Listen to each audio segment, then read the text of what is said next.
Frontline workers keep our world moving. They work in high-stakes, fast-changing environments where technology can empower them or hold them back. And when adoption fails, the impact ripples outward, slowing teams, frustrating customers, and undermining the success of the entire organization. This is Frontline Innovators, and I'm your host, Justin Lake. In each episode, I speak with leaders who are rethinking how technology is introduced, embraced, and sustained on the front line. Leaders putting people at the heart of digital transformation. Frontline Innovators is brought to you by Skillful. We help organizations achieve lasting technology adoption for frontline teams so they can work smarter, safer, and with confidence in the tools they use every day.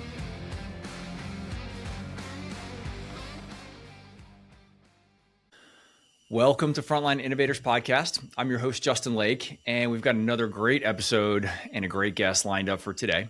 Today's guest is an executive business consultant at Twin Bishop Strategies, where he specializes in HVAC and building automation with deep expertise across equipment sales, installation, service, operations, and maintenance. With a background as an accomplished general management executive known for building high-performance teams and improving customer satisfaction, market share, and profitability, he brings practical, frontline-focused perspective on leading operations and driving results. Please welcome to the show, David Bishop. Hello, sir. Hello, Justin. How are you? I'm super well. Now that I've introduced you by name, the name of your company probably makes a little bit more sense. Will you do a quick introduction and tell us about your company and where the name all comes from and who else you're working with? Oh, sure. Happy to do that. Interestingly, I worked in the industry about 45 years, actually competing with my twin brother in the industry. So he worked for an OEM, I worked for an OEM, and much of that time we were competitors. When we both retired, we decided we wanted to be teammates instead of competitors. So we joined up and we called ourselves Twin Bishop Strategies. And that name comes from a couple of things. One is that it's from the twin bishops. If you think about the chess game, you get bishops, right? There's strategy involved in bishops in the chess game. And of course, because we're twins, and that's how we did that. So, I love it. Our name is Bishop. So I'm not a chess expert, but I think the bishop is very powerful, but limited to only working in one direction, right? Don't they only go diagonally across the board? That's right. That's right. So they have to be very strategic about their moves. Does that make sense? Yeah. I feel like in your consulting practice, there ought to be something about, frameworks that run diagonally. I don't know, but I'm sure there's some way to apply it. You always have to be thinking a couple of moves ahead. That's good. That's what chess is about. At least two, maybe three. I like that. Well, normally, before I ask for the background, I actually like to jump into the first question, which is, what's the biggest operational consequence you see of poor frontline technology adoption? Like, what goes wrong in the business when we don't see adoption on the front lines? The biggest consequence is attrition, right?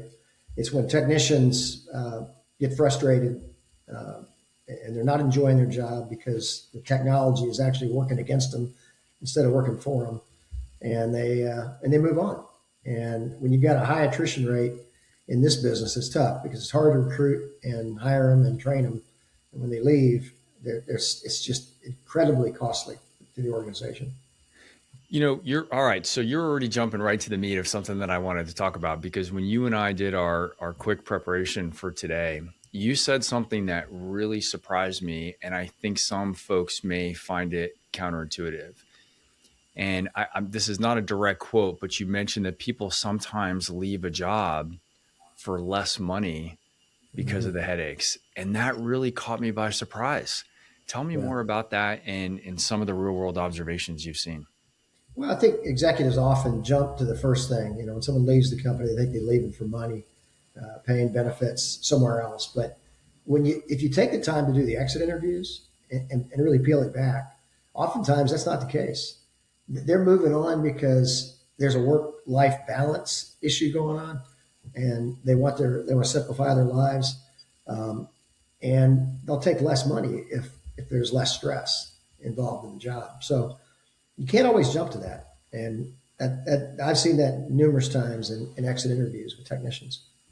So let's talk about, first and foremost, let's talk about how we measure that I know attrition. There are ways that we can measure the cost of attrition, the cost of rehiring and training. But I think in field service, it's particularly complicated because the time to productivity or the time to profitability for new hires can be very variable. Talk me Mhm. through how you thought about that as an executive in Mhm. industry and how you counsel leaders now to think about the cost of attrition, because I think it's easy to just throw out, it's like, well, it's 15% annually and we'd really like to drive it down to 10%. But first of all, I'd like to hear what are some real world metrics that you're seeing and what should we aspire to? And then what's the difference between that delta? Like what's that actually costing businesses? Well, I'll take it at a real high level first. Okay. In the HVAC service business in the United States, there's probably 450,000 technicians. All right. There's also about 45,000 openings right now for technicians. The business has been growing at about a 6% rate. Um, the demand or the technician has been growing at a much higher rate, 8, 9%, meaning that what's happening is we're dealing with, and this is true in many industries, with all the retiring technicians and the impact on that. You can't hire them fast enough. And when you think about attrition in your own organization, if you're losing 10% of your technicians annually, 10%, then every time you hire another technician, you have to spend not only the recruiting cost, you have to spend the orientation cost, which is unapplied labor, meaning you can't charge for it. You Right. got somebody who comes to work for you and you're having to do orientation, and then you've got to do the training. And then in some cases with recruiting, there's even a recruiting cost. Sometimes you have to pay fees to get technicians. So it's very, very expensive to lose one. And because the industry is growing at the rate that it's growing and the lack of technicians that we have, it just grows exponentially, the cost of not having technicians available to do the work. So I want to just make sure before we go past this point, you said something I want to make sure I understand. The industry overall is growing. So there's Mm-hmm. more cooling being installed than ever before. Okay, that's first and And foremost. service and Did you service. also say that the service side is growing at a greater rate than the industry overall, or did I mishear that? Well, I would say the HVAC industry as a service industry is outpacing other service industries. And Got it's it. one of the main drivers is aging infrastructure. Yeah. In the US, we have, unfortunately, a very high rate of deferred maintenance. Maintenance is not being performed, especially in large complex buildings in the commercial business. So that equipment is failing and it's at the end of life. So you're replacing it and you're also spending more to maintain it. So it's outpacing other service industries because it's complex equipment. Um, the other reason it's doing that too is we have a lot of regulatory, environmental um policy that is driving towards electrification, driving towards higher efficiencies of the equipment itself. So much of that is making sure that you're either retrofitting existing equipment, replacing equipment, or doing a better job of maintaining that equipment. So it's driving the growth as well. Yeah. I know it's a small time in comparison to commercial equipment, but I had to have one of the units replaced in my house in the last couple of years, and it was one component of the system that needed to be replaced, essentially, that had failed. But because of the Freon changes, you were talking about the regulatory element. Mm-hmm. Because of the Freon changes, it basically necessitated an entire system-wide upgrade. That's a great example. Yeah, you used to be able to just replace your outdoor unit. Now you got to replace the outdoor unit, the indoor unit, and in some cases even refrigerant lines. So yeah, it Yes. gets real expensive. I It's got real lucky expensive. with the refrigerant lines. That was so you're making me feel okay. I had one thing go You my have to way. save those too. But in my humble residential establishment here, that became a big costly, and the project became much more complicated. And so that, to me, now, if you think about that in the commercial implications, it just gets exacerbated across far more complex systems than what I have here in my house. Right. That's right. So you said something. Now let's go back to the attrition point. So the industry is growing, period. So even if we had no attrition, we still have a hiring dilemma, Mm-hmm. but we do have attrition. And so it's creating, like, it's burning from both sides. Like we can't backfill because of the growth, but we Mm-hmm. also are losing people. Are those people leaving HVAC to go to other technical, like other segments where they feel the work is better, or are we just aging out? Is it the silver tsunami that we hear a lot about? I think that they're really just aging out. I mean, the clients that I work with, what they tell me is that when they leave to go to work for other HVAC companies. It's a very good trade. It's a very high paying trade. It's very stable. And there's plenty of business. So when they leave, it's usually for some other industry. Okay. That's typically where they're going. Yeah. So let's go back to their satisfaction on the job. I'd like to dive into this. I've done some ride-alongs with guys in this industry. My brother-in-law is a technician in this industry, but I can't say I've really lived a day in their life, right? Doing a ride along for a part of a day or talking to your brother-in-law at Thanksgiving dinner is not the same as doing the job. Tell me about a day in their life. Like, let's do a walkthrough in their day. And what is it that, like, what would the guys that are happy with their job say? And how is that different from the guys that are frustrated? Oh, that's a really great question. Great question. The day is going to vary depending on the type of equipment you work on. If you're a residential technician or if you're a light commercial technician, you're probably going to have a lot more service calls in one day. You might have 5, 6, maybe even 7 service calls in one day as you're moving from site to site. When you get into the complex equipment, you have fewer calls, more complex, but you have fewer calls. You may only go out on 2 or 3 in a day.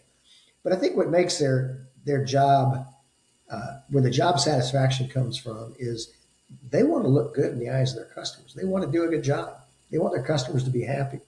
And that's, I think, a lot of times what really makes them go is that job satisfaction. I did the job. I did it well. My customer's happy. If a customer sees a technician struggling on the job from things other than being a technician, and I'm talking about doing, whether it's trying to use a mobile tool that's not working for them or software that they have just implemented, they can't get it to work just right. The customer has to wait, or especially if they have to get on a help desk and they're talking to somebody on a helpline for 45 minutes to 30 minutes. Customer often would say, "Who's paying for that?" So those are the types of things that my technicians that either worked for me in the past or the consultancy that we've done and working with other companies, they tell us is they really want to get the job done, and they want to get it done as quickly and efficiently as possible. So that could be a real drag if you're a technician. So understanding, it's just such an interesting way to hear you talk about the dilemma from the front lines.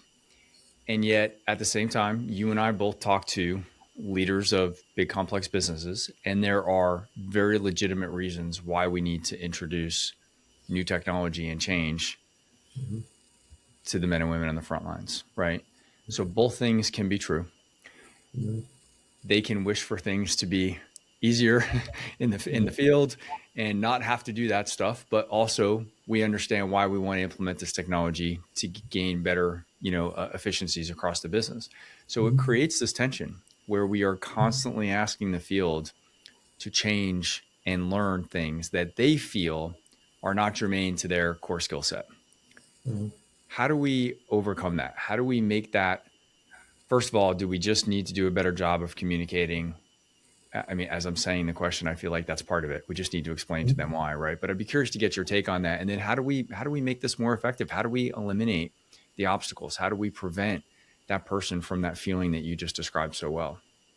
Well, there are probably 2 things I cite.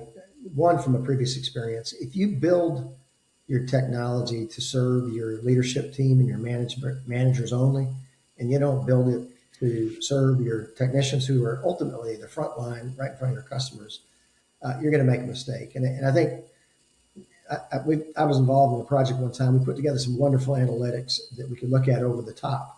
And it was wonderful, but there was nothing available for the technician to be able to do their job. So it was really more of a management tool than it was a technician tool.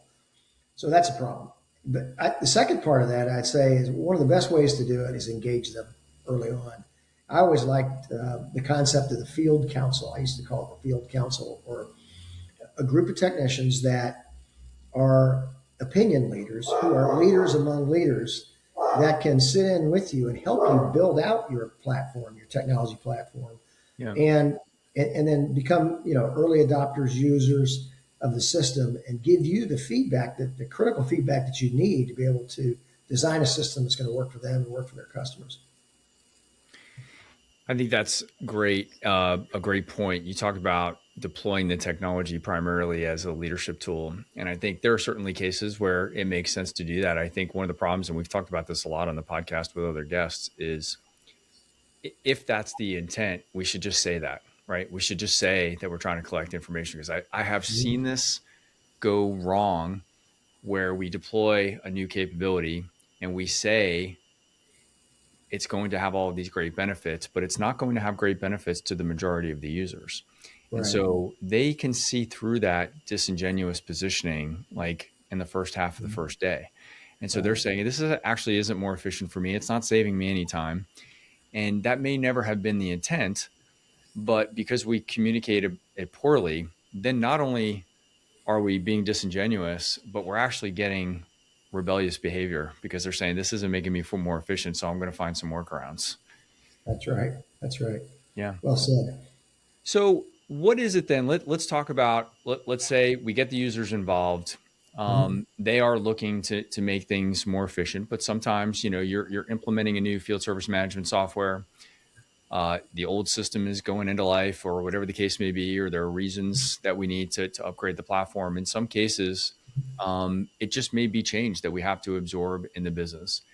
What would be the kind of playbook that you would put in place to say, here's how we need to handle this? You've already touched on the one piece of kind of pulling together some super users that can be kind of our change champions. I know you were using different terminology, but that's what some of our change management audience would hear that as. What are the other things that we can be doing to help support them? Well, I think what you want to do is have them involved in the testing early on of the software. It's funny. I always have this analogy. If you ask somebody, have they ever put up a tent before? And you get the instructions for the tent, and there's a list of things step by step what to do. And there's also a picture of that tent. How did you put it together? Did you do it by reading the instructions, or did you look at the picture of the tent and put it together from the picture? I can tell you a lot of people like to do it that way. And why is that? Because they learn by doing. They learn by doing. So I think the sooner that you can get them to put their hands on whatever it is you're trying to implement and run it through a test and then get their feedback, I think is very valuable. So it's a lot of small early tests, and to check, to confirm that actually they know what they're supposed to do. They actually did it, and they can prove that they did it. That's like the tent. I mean, I can prove that I built the tent because you come out in my backyard and I'll show it to you. I did it, and you can affirm that. I may not have done it through step-by-step instructions, but when I did it by learning it. So I think that's a key piece, is you got to let them put their hands on it early. Otherwise, I think in many cases they're going to get bored or they're going to lose interest. I think you're speaking of something that I have often talked about, but I admit I don't have enough firsthand knowledge of this, which is that field technicians, and this isn't just specific to HVAC, although I realize you've spent a lot of time there, but I think this is a little bit of that persona that is drawn to problem solving and being seen as an expert in their field.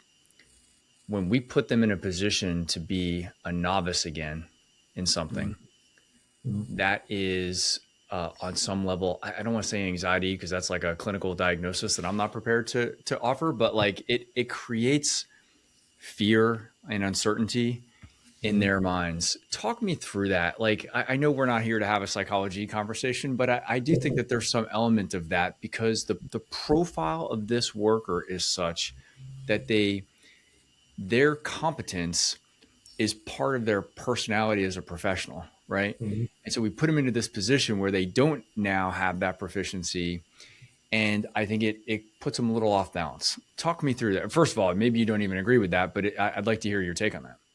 No, I do agree. I think over my career, my 45 plus years, we've transformed the industry, and like every industry, right? We went from all you really needed to know how to do was turn the wrench and work on different systems. There's so much way beyond that now. We can run a building with an iPhone, a huge building with an iPhone, because you have all the all the technology is now remote, and we have to be fluent with all these tools. And I think the key is you can't assume anything. The first time you assume that the technician's going to get it because they understand computers, they understand how to use an iPhone or Android or whatever, you just can't. You've got to make sure you know what the starting point is. And I think that's often the mistake that's made, is that you assume, and then all of a sudden they get real frustrated because they are working with something that they haven't worked with before. And I think it's important that you, again, don't assume and test early to find out, where are you starting from? I think that's the key. Yeah. I think another area, this has been coming up more, and you've already kind of alluded to this, is giving them early access. You didn't actually use this word, I don't think, but you were alluding to this, is confidence. Mm-hmm. That what separates, like what creates this gap, is something new Mm-hmm. that they don't yet have confidence in. And then that point at which they become confident, and they're back to that Mm-hmm. confident, maybe even cocky sometimes self, where they feel capable, right? And closing that gap is the difference. And it's come up a few times on the podcast about the importance of developing confidence. And I'm wondering if you have any thoughts on how we can measure the confidence of folks throughout change. And if you agree that that's kind of a critical component of their success and their feeling of well-being in their role. Well, I think you've got to get feedback early and often on how well is it working. And that I kind of go back to the field council, getting them on the phone on a regular basis during a deployment, and let them talk about what's working, what's not working. And because in many cases they're mentors, they're coaching somebody, and they have in some cases even teams that report to them.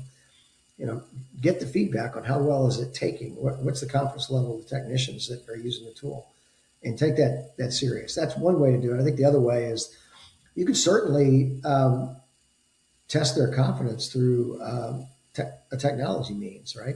They could use the tool. You can actually grade or test. Are they taking the right steps? Are they pushing the right buttons? Are you getting the right output? So there's probably a technology way to do it, and there's more of an interpersonal way to do it. And again, regular touch points with field council members, I think would be valuable. Yeah. Obviously, my day job, we focus a lot on being able to do that. I think we often talk about the fact that it's not just enough to document your processes and establish, what the best practices or the SOPs are, but we have to give people the ability to build the competence and confidence in those capabilities. And we have to have some way to measure that. Right. Mm-hmm. And so, everybody that's listening to this knows probably what I do in my day job in the company that we have at Skillful, and the types of things that we're doing. But I truly mean, whether you're using our platform to do some of these things or you have some other mechanism for measurement, you really need to be looking at that before you go live. The horror stories that we hear are when those mechanisms weren't put in place in advance of go live, and then it becomes disruptive to the business. And I think going back all the way to the beginning of our conversation now, you said this, it puts the guys in the field face to face with the customer in their most vulnerable position because they're not ready. And then it creates a disruption. And you said something that I hadn't really thought about, which is even just that them not being ready now isn't just discomfort for them, but now they're standing in front of your customer and they're fumbling around with your new field service management software for 15 minutes, 30 minutes, 45 minutes on the phone with the help desk. And so you've covered the technology adoption at its core, but you've also talked about the employee experience. And then most importantly, the customer experience is being affected by that. And then in the back of their mind, they're worrying about, am I getting billed for this time when this guy's sitting on the phone with your help desk? Right. Well, and one of the things that's just a fact in our business, happy technicians can create happy customers. Okay. Yeah. If you think if you've ever had a technician come to your home and work and is critical of their own company because of some process change or some technology change or something that they don't like about the business, how does that make you feel? You like the transparency, certainly, but then you start to wonder, how long is this person actually going to be in this company because they're complaining so much? Yeah. So you don't want that. You happy technicians that are able to do their job and sort of the saying, let them do their job, enable them to do their job, are gonna take care of your company because they're going to be out looking in the best interest of your company on those days instead of trying to kind of fight the system that they put in place. Yeah. I met a global service leader last year who I quickly developed great respect for. And she said the three most important things that she thinks about are associate experience, customer experience, and profitability in that order, Mm-hmm. because Right. one leads to the next, right? Mm-hmm. So exactly what you said, just in bullet form, right? Of just saying, if we take care of the people that are taking care of our customers, then we'll have better employees, experience, better customer experience, and that will yield the profitability. That is the most obvious form of measurement. But if we Mm-hmm. flip that around, if we focus first on worrying about profitability and not these other things that we just mentioned, then things are kind of upside down. I would tell you a story. One of my clients who's been highly successful in that formula where they put the technicians and the employees first. Safety always comes first. That's number one. Yep. And that's across all your employees. But just taking care of the employees and making sure that they know that they have your back, right? And I think that's what this one customer did so well. And so he grew the business tremendously because those technicians were taking care of his customers and the financial results just came. They didn't have to have any fancy metrics or anything. It just worked. However, you do get to the point where we call it hitting the wall. The wall is when you get large enough where you suddenly become a manager of managers. And that's a whole different world. You can't be out in front of all your customers. You can't be in front of all your technicians. So that's when the whole process and technology implementation becomes critical because you want to still have that same feeling, that same culture. But how do you do that when you hit the wall and you're really starting to grow? And that's where all this really comes into play, is to make sure that you've got highly trained and motivated technicians as you scale and as you grow. Well, that, when we talk about collecting feedback from the folks in the field, this always comes to my mind that, I joke, I might have a relatively small company. I could, by the end of today, or at least by lunchtime tomorrow, go have a conversation with every single one of our team members, right? Mm-hmm. I could send out a couple of invites and by noon tomorrow, I could have a conversation with everyone on my team. For organizations like the ones that we're talking about here, you can go out and do a small sample, but the reality is part of the challenge is the scale, right? So we can go get a sampling and talk to 10, 15, 20 guys. Maybe you can even get to 100 folks, but in an organization with thousands or, many thousands of people across the operation, that's just not practical. So you've worked in these organizations, you now, have, consultative role with leaders in these organizations. How do you take that from sample size in the laboratory to Mm-hmm. now, taking those same playbooks and bringing them out to scale? Well, I think it starts with a strategic plan. You've got to decide what you want to be long term, and you've got to build a plan to get there. My story on that was years ago. I was running a business, and we were the highest priced in our market. Okay, we were the highest priced service company in our market, and I put a vision together, and the vision was that we wanted to be a service company that customers were willing to pay a premium for consistently. Willing to pay a premium for consistently. Fact was, we weren't at the time, and a vision is really not a vision unless it's out there in front of you.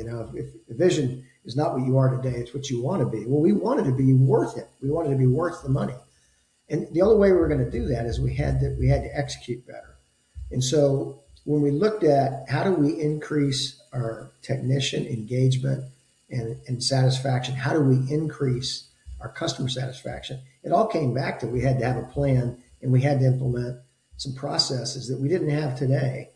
And then we had to have some technology that would enable that. And so that's what we spent our time working on. And what it really did, it was helping streamline and improve the business overall. And then of course, we measure, internal customer satisfaction and external along the way to get there. But I think you've got to have a plan, and you got to figure out what you're going to invest in and when, and what kind of return you're going to get on that investment. You can't do, big bang, all of it at once, but you can build a plan, a long range plan. And that's how I would do it. Just make sure that you're planning properly, making the investments when you need them to be able to get the results you're looking for.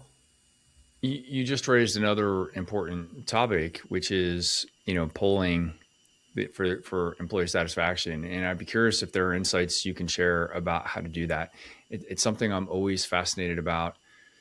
I don't feel like I don't have any skills in figuring out how to poll people at scale, right? To do a survey and really pick up that the employee sentiment of their satisfaction at work.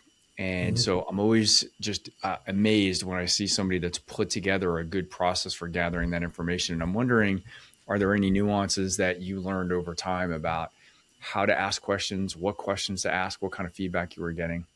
Well, I think the old way to do it was the employee satisfaction survey. I say old way. I mean, people still do it today. Once a year, Yeah. You do a satisfaction survey, and you try not to make it so long that they opt out of it. You want to get high participation. And then from that, you put together an action plan for improvement. I'd say that's kind of the standard way of doing it. But I think a newer way to do it is maybe to do it in a much more ad hoc way. What I mean by that is if you're using a tool, a technology tool, you can simply put buttons in there. Either you like it or you don't like it. And just a quick click of a button to say, yeah, this worked or it didn't work. Yep. One example I give you is in Knowledge Platform.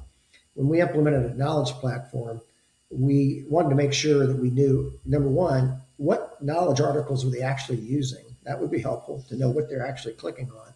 And then which ones were the best, and to be able to rate them. It's just like if I want to go to a restaurant, I look at the ratings, right? Well, what we do is we rate the technology, or we rate the information we're putting in front of the technician to say, is it good or bad? I think that'll give you an indicator right there. I think there's other sides of the business that need to be rated as well, or measured by technicians. And that is what kind of help are they getting? Is tech support helpful or not? Be able to rate that, because that's a lot of times what they're doing. They're either talking to technical support or they're trying to get technical support. And with that technical support, they can do their job better. They're more efficient, they're more productive, and their customers are happier. So you can measure that as well. Those are some ideas that I would give you. Yeah, I think those are all great ideas. And I do think, as you mentioned, we have now grown very accustomed to being in kind of a 5-star rating society. Every other decision that we make or content that we consume, I don't buy something from Amazon if it's got, a certain star rating or less. There was an app just today. I don't even remember what the app was. I took a link to something on the App Store that had like a 2.5 rating on the Apple App Store. I was like, I didn't even bother downloading it, Right. So I think we have really developed that as kind of just a standard way of evaluation. And so it makes sense to pull that into things that we're doing in the enterprise context. Right. You talked about kind of the knowledge platform, and that's a good segue into something else I've been dying to ask you about.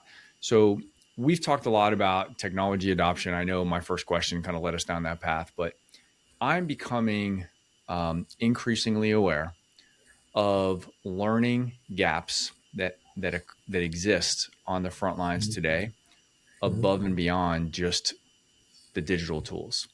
And I'm curious, with your background, how you think about that. So an example statement that I'm hearing from a lot of people in service is that we have more equipment deployed than we ever have, not in terms of the number, but the variation of types of equipment that our technicians are expected to be able to support.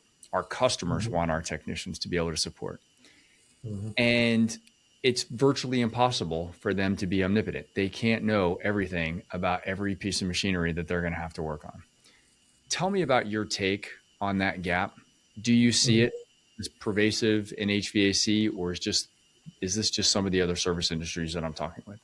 No, it's very real. We have the largest manufacturers of the equipment that we actually service. There's 4 or 5 of them. Okay, but then there's a lot of smaller manufacturers of equipment and building automation systems. Thousands and thousands of pieces of equipment with different brands on it, and unfortunately, it's not standard. You work on one, it's not going to be exact like the other one, and even the software that you use which varies from manufacturer to manufacturer to even work on these systems. So to be expert on all of them is impossible.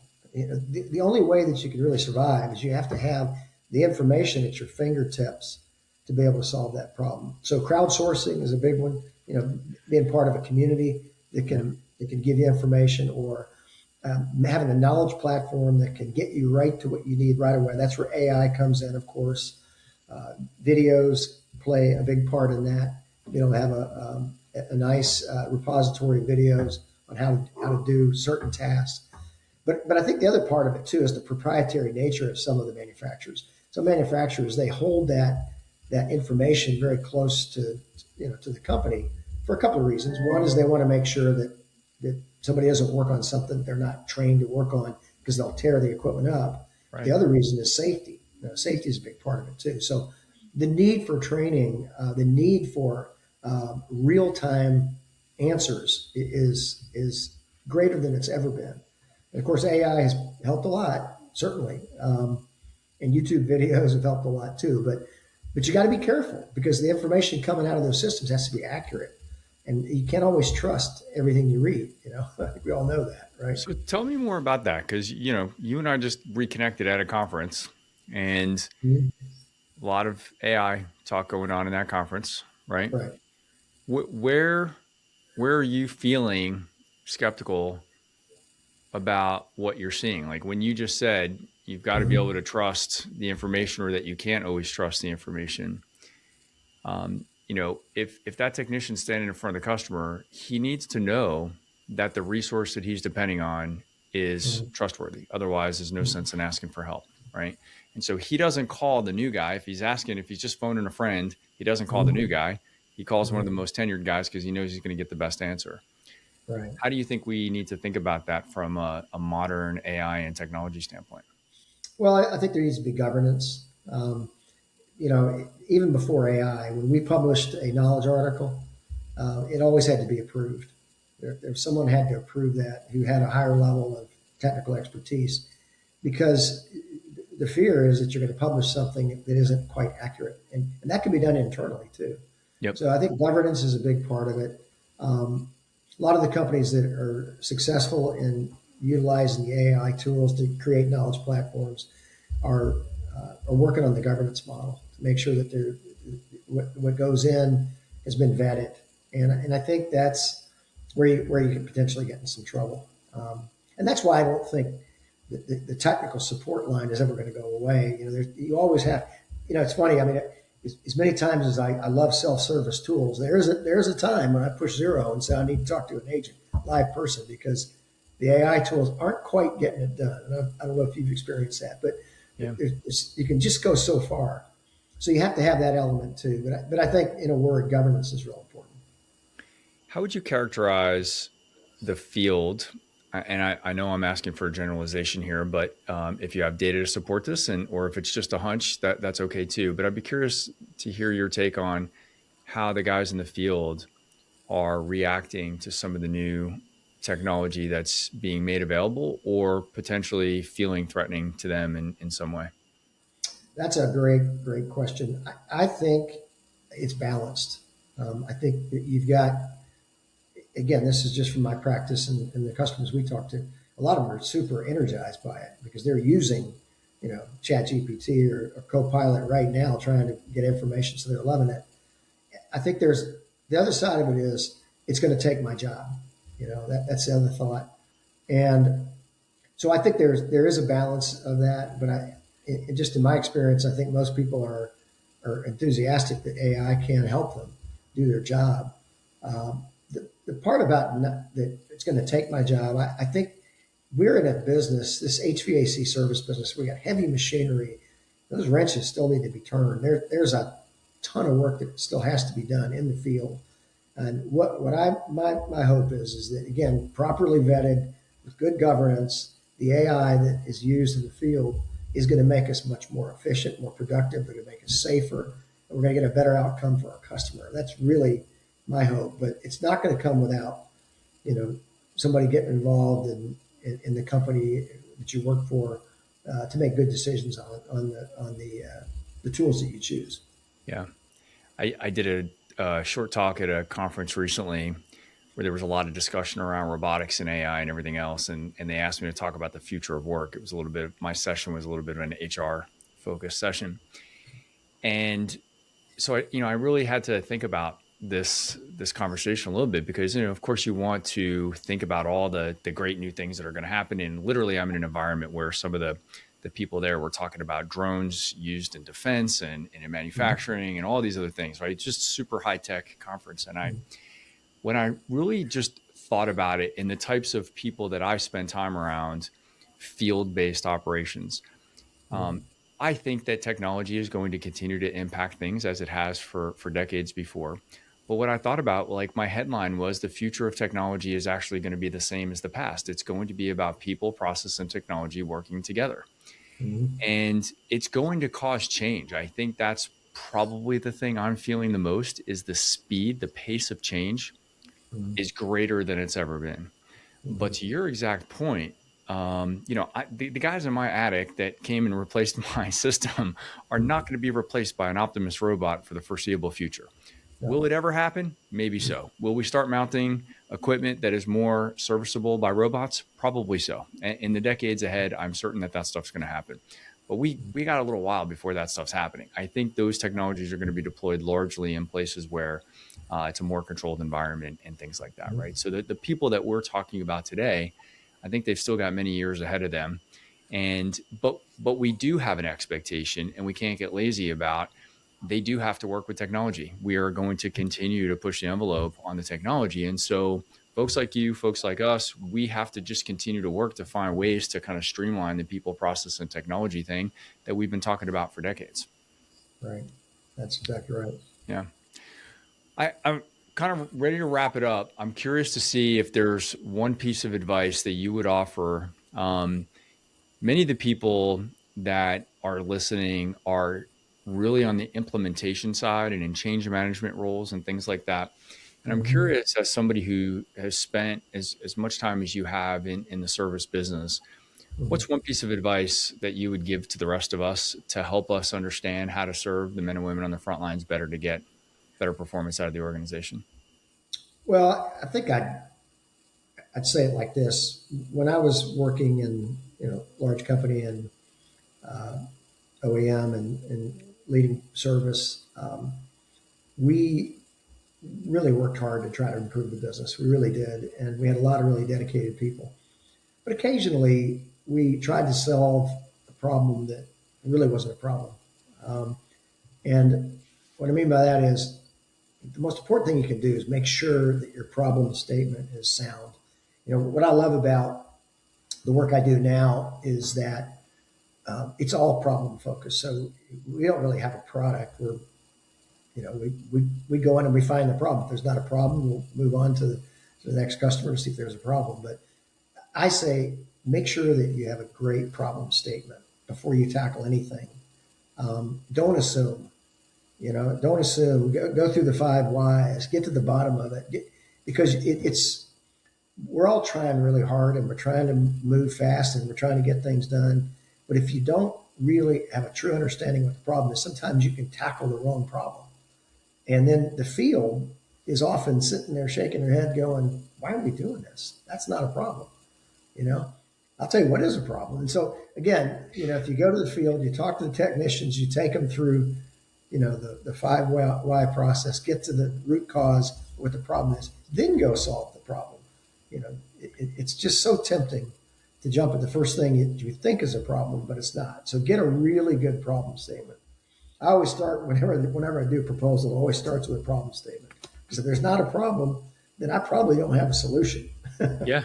Yeah, exactly. Well, and I love the way that you just said it, that when you bring that out to the field, somebody in that room is going to tell you, I'll tell you what the problem is, right? Like, That's not yeah, what you think. I'm glad you asked. Yeah. No, I think that's great advice. And I think I tend to view the world. I was actually just talking to somebody on my team about this recently, that I tend to view the world as a series of problems, like a puzzle. And Mhm. so I think we might be alike in that way, that it sounds like a very pessimistic way to view the world when you just say the words out Mhm. loud, but Mhm. it is. I'm looking for that challenge that Mhm. there's likely a creative solution for. And so, yes, I'm always kind of on the hunt for that. I think it's one of the reasons I love the podcast. I love hearing about these types of examples and Yeah. then figuring out how we can put the parts and pieces together to make the outcomes better than they were before. Yeah, I would use another word too. A good problem statement is because you found some pain somewhere, Yeah. right? Finding the pain, because people are always wanting to move away from pain, or they want to move towards gain, right? They want to move towards gain, or move away from pain. And I used to love the customers that they're so uh, on the front end, bleeding technology, if you want to call it, that always wanted to try something first. Well, what they were always moving towards gain. They didn't necessarily have as much pain, but they wanted to get on the front end of something. But if you find the pain, then you can come up with a really good problem statement. But you got to Yeah. find the pain.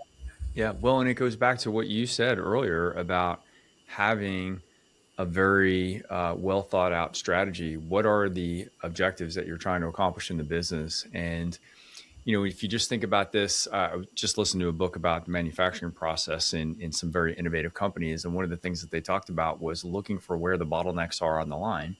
That's going Mm-hmm. to be the next problem that you have to solve for. Right. And so in that case, it's kind of very simple. When you're looking into manufacturing a line, it's like, hey, we're trying to get more outputs. We want to reduce labor, reduce costs, reduce raw materials sitting in inventory, but we're trying to get more outputs, right? Whatever this widget is that we're making. And so the barrier to that, the problem statement, is we've got a buildup happening here. And now we got to go, zoom in on that one area to go find what is causing that bottleneck to happen right here that keeps this Right. line moving fluidly. And so I know we're not really talking about manufacturing, but I think it's the same in any business process, right? What is the goal? What is the output that Mm-hmm. we're trying to measure for? And then what are those things that are impeding us from getting to that goal? And that's the next piece of the puzzle for us to solve. I'd add to that, Justin. It's such a great example. I really like looking at manufacturing and service because you can learn a lot from both sides of that business. In manufacturing, when you find that bottleneck, you may not have the resources to tackle every bottleneck or every problem you have in the process, but you got to measure. You have to measure the impact of the problem and go after the big problems first. And Yes. so that's I've learned that too. Is that sometimes you find multiple problems. Well, which one are we going to tackle? We got to go after the ones that got the greatest impact first. Yeah. Those things No, first, right? that's actually very well said. And I actually skimmed over that detail, but they actually talked about that in this book.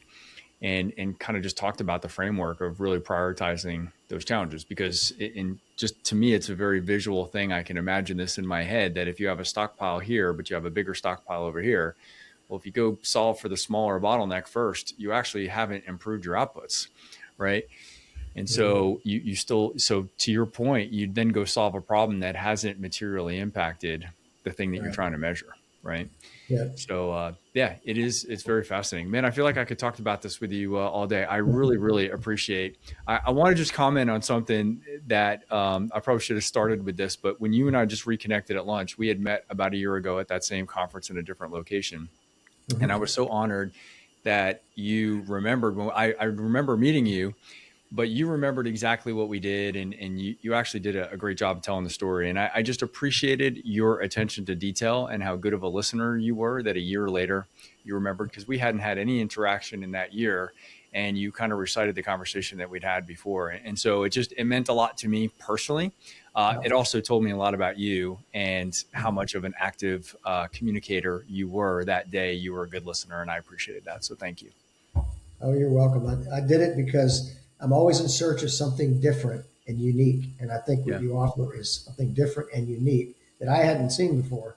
And so Yeah, I always remember those things. It's the redundant things that you tend to not remember. But yeah, exactly. you got a very unique and different approach, which I really appreciated.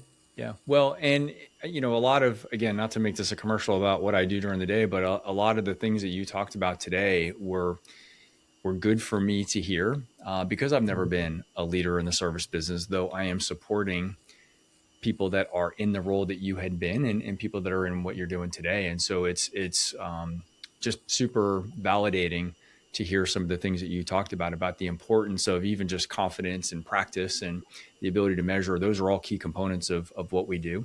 And again, as I always say, whether you use our platform or you just find some other way to do it, I think we all just have to aspire to get these processes in place so that we can get the performance gains that we need and still be able to implement the change that we need to implement in these large companies. So thanks again. It was really great to visit with you today, and I hope we get to stay in touch. Yep, great visiting with you. Thank you. Thank you. Thanks for listening to Frontline Innovators. If you enjoyed today's conversation, be sure to subscribe so you don't miss future episodes. And remember, when we put people at the center of digital transformation, frontline workers thrive and organizations succeed. This podcast is brought to you by Skillful, helping frontline teams adopt the technology they need to work smarter, safer, and with confidence.